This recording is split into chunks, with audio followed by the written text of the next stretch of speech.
2012 mos gaboj. Të mos gaboj dhe çuditërisht askush nuk është paraqitur që të më shoqëroj për atje dhe kam edhe hallin e avokatit tim në zotit Cakrani që po humbet kohën kot. Mezi po pres të shkoj që në rast parë t'i uroj për test e 3 mandatet që i dhanë me task force-ën e tyre kundër opozitës. Por ikosisht edhe me task force-ën e tyre për të mos vepruar kundër terroristëve elektoral. E ke kopjon avokatit po. Në këmbim të mandatit që ata presin nga Edi Rama që t'jenë të përjetshëm. President, të përjetshëm sepse nuk i kuptojnë dot krimet intelektuale të Edi Ramës si generatori që nuk ekziston. President, keni bërë një reagim sot në lidhje me çështjen tuaj dhe mezi prisni keni thonë që të përballeni me gjykatë në fakt.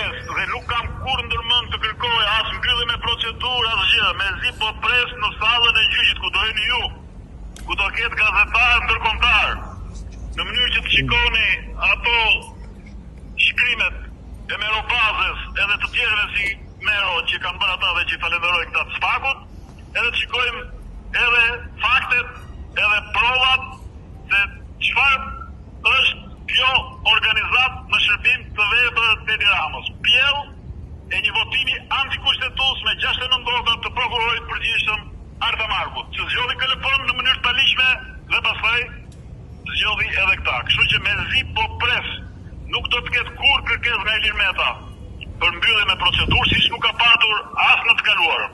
Dhe ky është një proces që do të fitohet siç fitoi presidenti Ilir Meta të gjitha proceset hetimore që bëri parlamenti me 122 kartona kundër tij si presidenti i Republikës. President, në lidhje me rezultatin tuaj personal në garën, keni një koment? Është artikuluar shumë çka. Falenderoj 8000 herojnë që votuan për Ilir Metën, që u rrëmbyen atë mënyrë terroriste, me vetdije, me firmën e Altin Tumanit edhe të kolegëve të tij. I falenderoj të gjithë ata shokë miq që punuan, por që u tradhtuan nga një maskara i cili me porosin time është President, mbyllë dhe këtë e di sekretari përgjithshëm. President, mbyllë se po me prokurori.